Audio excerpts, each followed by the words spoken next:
Am I the a-hole for ruining my parents' marriage by finding my bio father and exposing my mom's lies? I, 19 male, always knew my dad wasn't my bio dad, and it was never a huge deal. I knew I was loved either way. Mom always told us my bio father had wanted to be a dad and walked away once he learned she was pregnant. When I was 12, I started struggling with health issues, and we were repeatedly asked for a family medical background. Mom swore she reached out to ask bio for any insight on his side, but he refused to give it. At the time, we were told it would be ideal to find out more if we could, but if not, we would do our best to treat me. My dad and I talked about it a lot, and he comforted me when I was upset that this guy who made me hated me so much that he wouldn't even help for a medical problem. It meant added complications, and always having to explain to new doctors I was referred to that I only had half my family medical history and could not get more. And really, it just sucked to think he cared so little if I could be seriously ill or not. A year ago, my aunt, Mom's sister, told me that things might not be like they seemed, and maybe it would be a good idea to search for answers myself. She said the worst that could happen is he refuses to answer or gets mad at me for making contact. I asked her what she meant about things not being what they seemed, but she was tight-lipped on it, so I did a 23andMe. I ended up matched with a paternal aunt, and from there Mom's lies were exposed to me. My paternal aunt was shocked to learn about me, and she told me she was 100% certain her brother had no idea either. She was a go-between for us at first to help set up contacting and a face-to-face meeting. When we met, he had medical info waiting for me, and he told me it was a thing I inherited from his side, and he would be a donor if I ever needed one. He was also apologizing the whole time for not knowing me, and he swore he was never told Mom was pregnant. They broke up because she cheated, and he never heard from her again or her sister, Aunt who pushed me to search, who he got along with during his relationship with Mom. The medical info helped, and I told him I'd have way more questions once I'd processed. Then I went to talk to Mom. At first, she said it was all lies, then asked why I searched without saying anything, and when I told her why, she admitted it was true. She said she met Dad after the guy she cheated on my bio father with left her, and she came up with the lie so we could be a normal family. And she never told my bio about me, even after I got sick, because she wanted to keep things as they were. I was hurt, but so was my dad. He was mad she denied my bio father and me the chance to know each other, but also that she lied to him the whole time they had known each other. He felt like she made him complicit in keeping me and my bio father apart, and he was super angry she was willing to make my health stuff more difficult because I didn't have the full background, rather than do the right thing and expose her lies years ago for my sake. The medical info I got was actually helpful for my medical team, so it was worth it in that sense. But it has ruined my relationship with Mom, and my parents' marriage is done. Dad wants a divorce and already moved out of their house. My siblings blame me for it because they know what went down between us all. Am I the a-hole? Now for the top comments. Not the a-hole. What your mom did is awful and extremely selfish. She literally lied to everyone and denied your bio dad a relationship with you and vice versa. I hope you can talk to your siblings, and I'm sure they'll understand at some point. This is not your fault. These are the consequences of your mom's actions. Right now, my siblings are refusing to talk to me, even with Dad telling them it's not my fault. They say it is, because if I had left it alone, nobody else would know, and our family would be happy. Dad's trying to stop that mindset, but they're not changing their mind on this. That's very selfish of them, considering your health issues. It was medically important for you to reach out to him. If it was them, they'd have done the same. It's easy to be all high and mighty when you aren't the one with your health at stake. My dad tried pointing that out, but it did nothing. They said I didn't need the info to live. But that wasn't true either. We didn't know if mine was the one that could quickly turn life-threatening or not. Now we know, and it's literally life-saving for me, because we know mine is that one.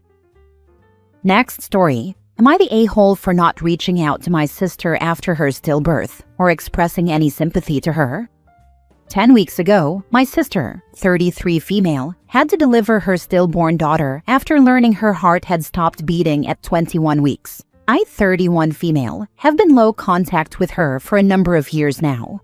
We see each other twice a year tops, and I have her number and socials all blocked. Our family knows this, but they and my sister still expected me to reach out and express sympathy to her. But I didn't.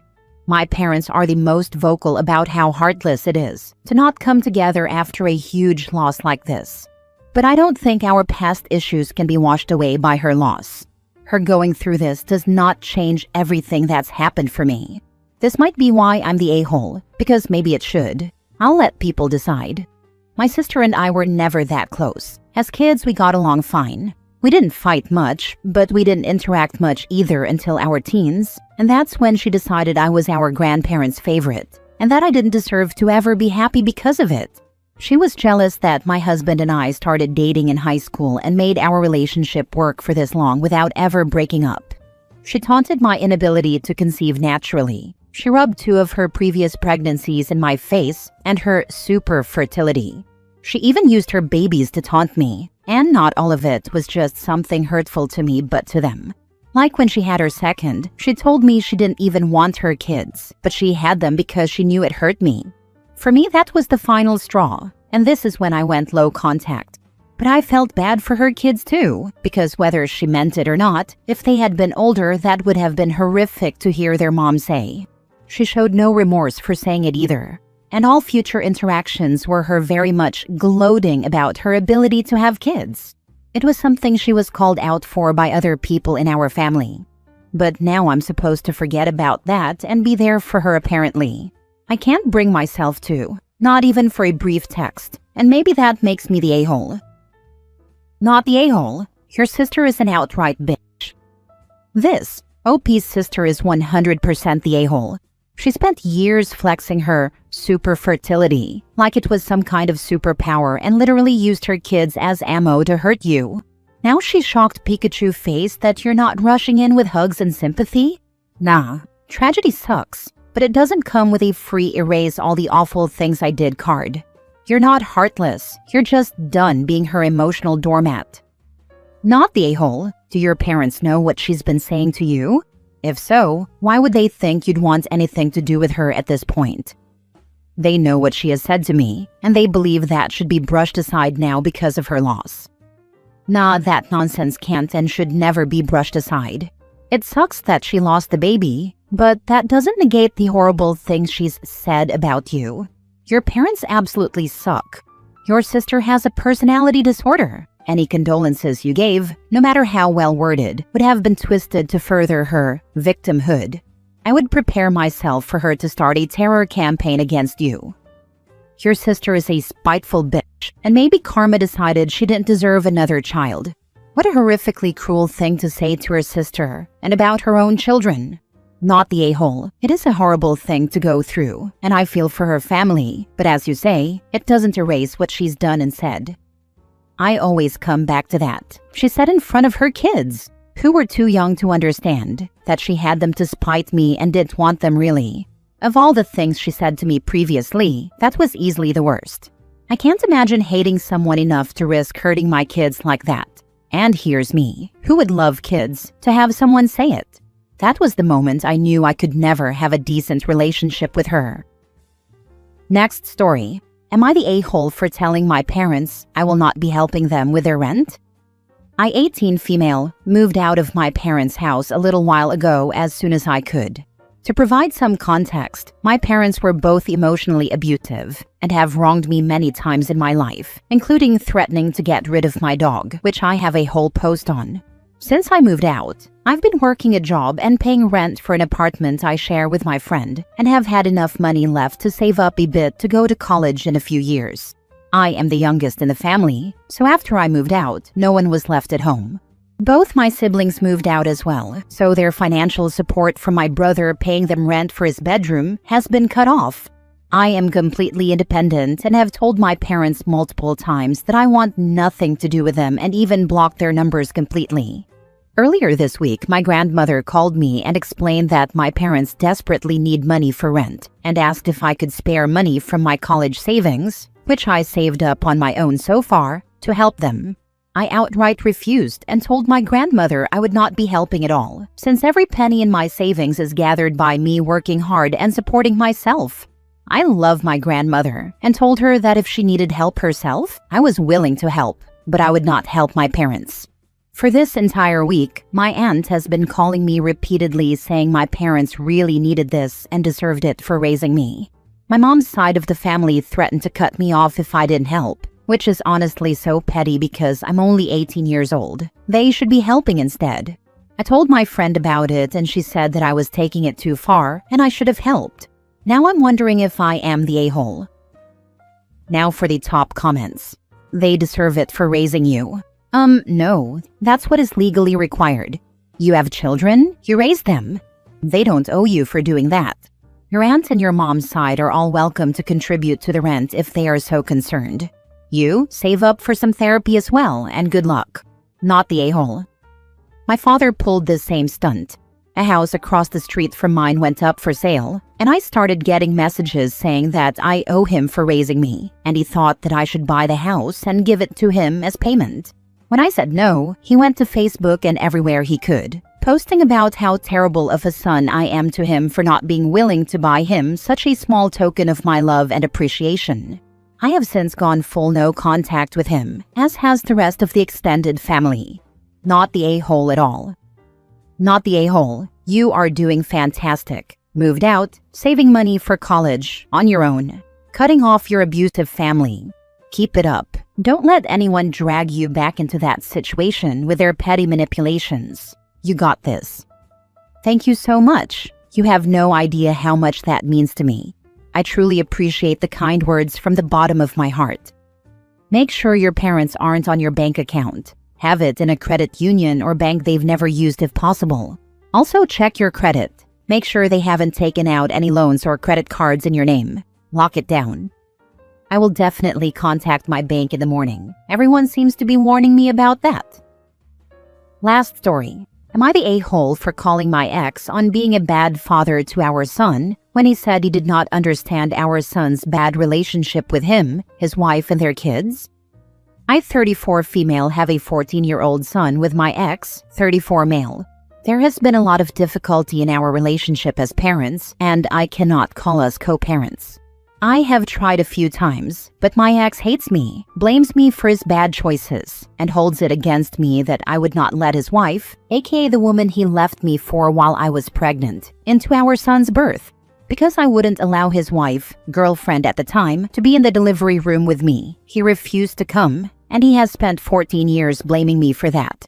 He has stated I took away his chance to be present for the birth of his first child. But not only that, he also accused me of keeping him away from our son for the first 5 months of his life, when he was the one who did not reply to any texts or attempts to set up time for him to meet and spend time with our son. His extended family all met our son before he did. Even a couple of his cousins who live in another state met our son before him. Eventually, he filed for full custody and was awarded visitation instead. We were forced to take co-parenting classes together, and he tried to include his wife, who was his wife by this point, but the judge told him co-parenting would be between me and him, not me and his wife.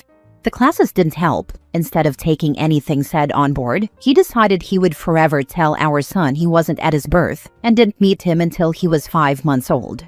Of course, he told our son I was the reason for all of this. My son was so confused for a while.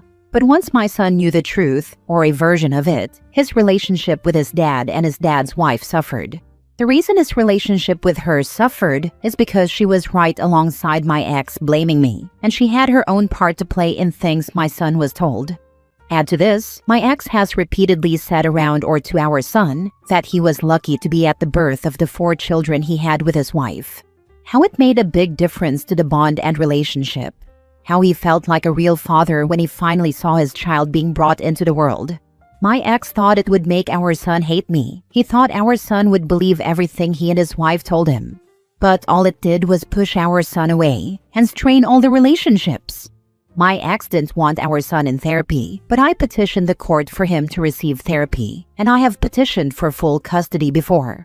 Even with the backing of my son's therapist, custody remains 50-50, and my son needs to be 16 before he can influence custody. For more than 4 years now, he has wanted to live with me full-time, but it's just not happening.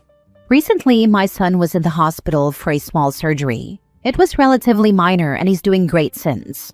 But my ex didn't show up until after our son was taken to the operating room, and he didn't show up to see our son, but to whine to me about our son not liking him or his family. He told me I need to fix whatever I did, because I have cost him enough of a relationship with our son. He said he couldn't understand our son's bad relationship with him and his family, that he was so sure our son would love the other kids and his wife, because they're a family. I told him to look in the mirror instead of pointing fingers at me, that he's been an awful father to our son, and if he took any time to reflect on his choices regarding him, then he would see it. My ex left the hospital after again blaming me for everything around the birth and the first 5 months. He said if I hadn't been spiteful and just let his woman, what he called her, be there, then none of this would have happened. He accused me of being vindictive in keeping them from the birth of their firstborn. He has sent around a dozen messages through the co-parenting app, blaming me for everything, and saying I'm still vindictive and petty. My attorney has made a note of everything. And at this time, I don't plan to go for custody again unless something bigger changes, because I'll be throwing money away. None of this is hugely different from any other time I tried, so I feel very stuck. And the reason I'm posting here is I worry this will make things worse for my son, because I pissed his father, and probably his wife, off more than they already were. Am I the a-hole? Not the a-hole, obviously. Narcissists will never acknowledge they're the problem. It must be everyone else. Just respond to everything with, "These are the consequences of your actions," or just blatantly ignore him. Don't interact other than for logistics regarding your son. If he's doing it in person, just walk off, start laughing, or yeah, be dismissive. Typically, I would ignore him and just keep it as civil as it can be. That's going to be my preferred way to handle it going forward too, because I don't want to make things any worse for my son. How is his extended family dealing with all this nonsense? And I assume nobody has called it out yet or won't? His extended family goes through me to see our son for the most part. They got tired of fighting about all of this. I know they pushed him those first 5 months, and even before over the birth, because they said he was getting more than most in his shoes would, and he was wasting it.